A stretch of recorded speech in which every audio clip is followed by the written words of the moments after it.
డ్యూటీకి రావడానికి టైం ఉంటుంది కానీ నా కోసం మాత్రం నీకు టైం ఉండదు. పనిలో ఉన్నానులే విరాజ్. నేనంత ఇంపార్టెంట్ విషయం చెప్పాలనుకుంటే నువ్వు సిల్లీ విషయం అని దాటేస్తావా? ఎంత ఇర్రెస్పాన్సిబిలిటీ నీది. చాలు చాలు, ఓవర్ యాక్షన్ ఆపి విషయం ఏంటో చెప్పు.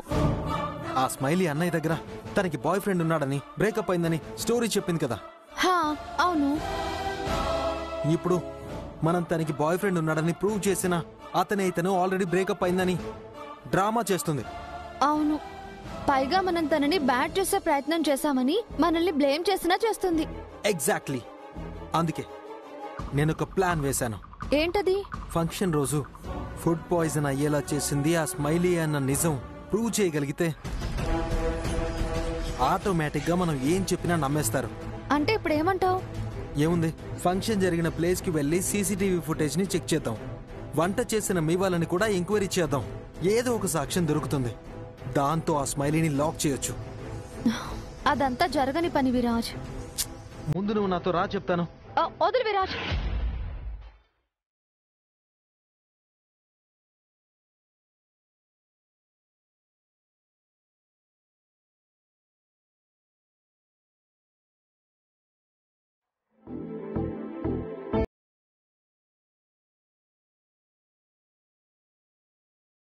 What happened? I'm sorry Viraj. ఇక మీదట పెళ్లి విషయంలో నేను నీతో కలిసి ఏ పని చేయలేను. ఏం మాట్లాడుతున్నావు చైత్ర? మా అన్నయ్య లైఫ్ ఏం కావాలి? అసలు సడన్ గా ఎందుకు ఇలా మాట్లాడుతున్నావు? అన్నింటికి నీకు రీజన్స్ కావాలా? కుదరదు అంటే కుదరదు అంతే. అదే ఎందుకు అంటున్నాను. విరాజ్కి కొంచెం దూరంగా ఉండు.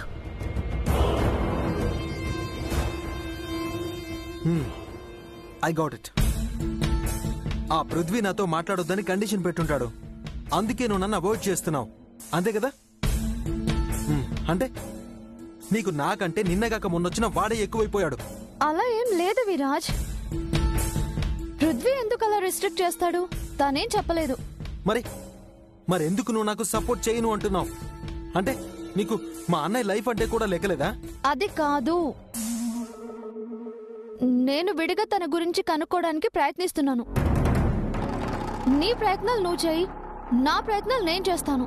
నో డౌట్, ఖచ్చితంగా ఏదో జరిగింది. అందుకే నువ్వు ఇలా బిహేవ్ చేస్తున్నావు. లేదంటే ఏ రీజన్ లేకుండా నా నుంచి ఎందుకు డిటాచ్ అవ్వాలని చూస్తావు? చైత్ర, నిజం చెప్పు. ఏం లేదంటున్నాను కదా విరాజ్, వదిలే. నువ్విప్పుడు చెప్తావా చెప్పవా? ఎందుకు నీకింత పంతం? నీకెందుకంత పంతం చెప్పొచ్చు కదా. ఇక మీదట నాకే కాస్త డిస్టెన్స్ మెయింటైన్ చేస్తే బాగుంటుంది అనిపిస్తుంది, అంతే. ఇది నీకు పుట్టిన బుద్ధి కాదని నాకు బాగా తెలుసు. చూడు, లాస్ట్ అండ్ ఫైనల్ గా అడుగుతున్నాను, చెప్తావా చెప్పవా? చెప్పను.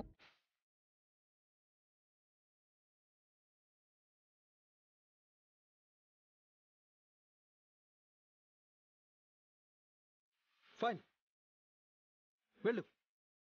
వెళ్ళి ట్రీట్మెంట్ చేసుకో. నా తంటాలేవో నేనే పడతాను. విరాజ్ అన్నిట్లో హెల్ప్ చేస్తాడు. మన మంచి కోరుకునే వాళ్ళ దగ్గర నిజం దాచొద్దు. ఒకవేళ అమ్మ ఇలా చెప్పింది అంటే తన మాట నువ్వెందుకు వినాలి అంటాడేమో. ఇంకా ఇక్కడే ఉన్నావేంటి? వెళ్ళు.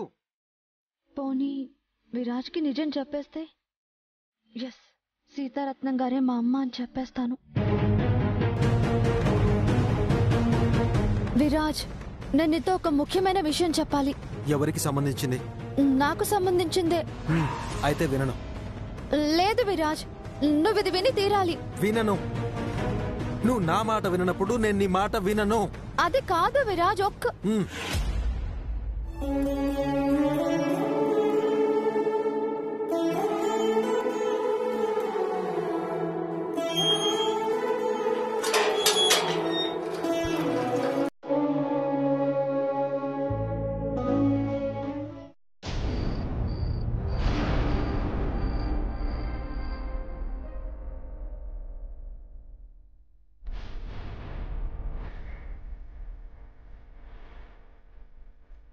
మేమే సీతారత్నం గారి కూతుళ్ళం.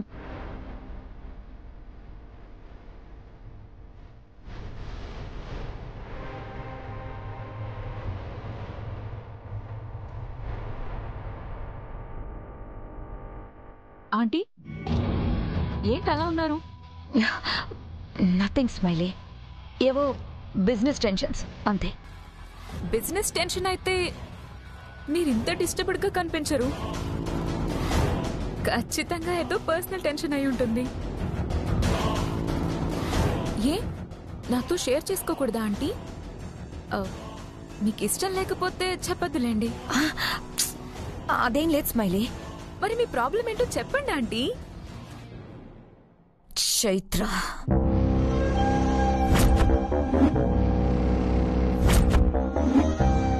చైత్రానా? తనతో మీకెప్పుడు ఉండే ప్రాబ్లమే కదా ఆంటీ.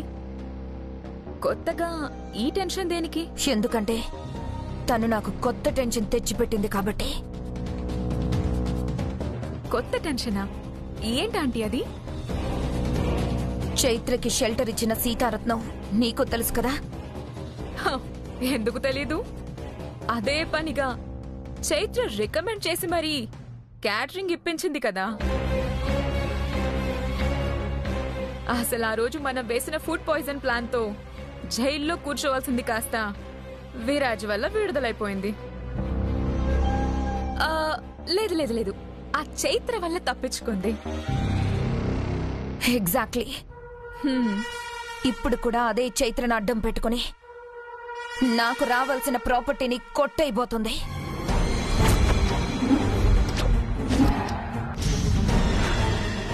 ప్రాపర్టీయా? అవును స్మైలీ, నాకు సీతారత్నానికి మధ్య ఒక ప్రాపర్టీ ఇష్యూ నడుస్తోంది. కేసు ఆల్రెడీ కోర్టులో ఉంది. సీతారత్నానికి వారసులెవ్వరూ లేకపోవడంతో కేసు కంప్లీట్ గా నాకు ఫేవర్ గా ఉంది.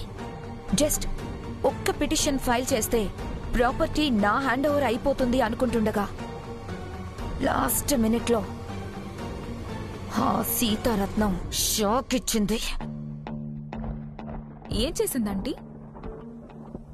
ఆ చైత్రని తన చెల్లెల్ని తన కూతుళ్ళని చెప్తూ ప్రాపర్టీ తనకే చెందాలని పిటిషన్ వేసింది. ఇలా చేస్తుందని చెప్పి ఇంట్లో వాళ్ళ సపోర్ట్ తీసుకుందాం అనుకుంటే ఇక్కడ అందరూ చైత్రకి సపోర్ట్ చేసేవాళ్లే. ఎక్కడ ప్రాపర్టీ చేజారిపోతుందో అని టెన్షన్ గా ఉంది. ఏం చేయాలో అర్థం కాక తల పట్టుకొని కూర్చున్నాను.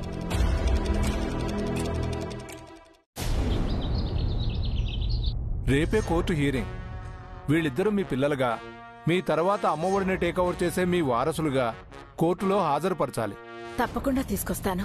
లేదండి, మీరు రాకుండా వీళ్ళిద్దరిని మాత్రమే పంపండి. ఎందుకంటే అపోనెంట్ లాయర్ మిమ్మల్ని వీళ్ళని రకరకాల ప్రశ్నలు వేసి కన్ఫ్యూజ్ చేసే ప్రయత్నం చేయొచ్చు.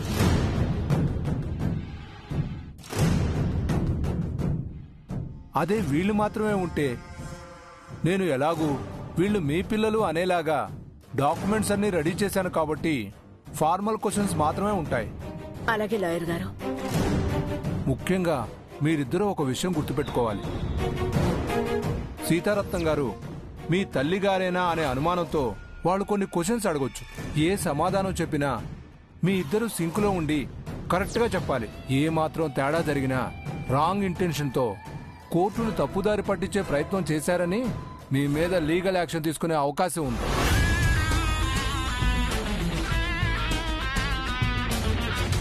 సో మీరు జాగ్రత్తగా ఉండండి. అలాగే లాయర్ గారు, మేము చూసుకుంటాం. సరే అయితే రేపు కోర్టు టైంకి కరెక్ట్గా వచ్చేసేయండి. అలాగేనండి. వెళ్ళొస్తాను సీతారత్నం గారు. మంచిది లాయర్ గారు. ఏంటక్క ఈ గోల? మనకు అవసరమా చెప్పు? లాయర్ ఏమన్నారో విన్నావు కదా. మనం సీతారత్నం గారి పిల్లలం కాదని తెలిస్తే మనకే ప్రమాదం అక్క. కాకపోతే కదే భయపడాలి అక్క. అంటే అలా అని కోర్టులో ప్రూవ్ కాకపోతే కదా భయపడాలి. లాయర్ గారు అన్ని డాక్యుమెంట్స్ రెడీ చేశారంట కదా, ఇంకెందుకే భయం?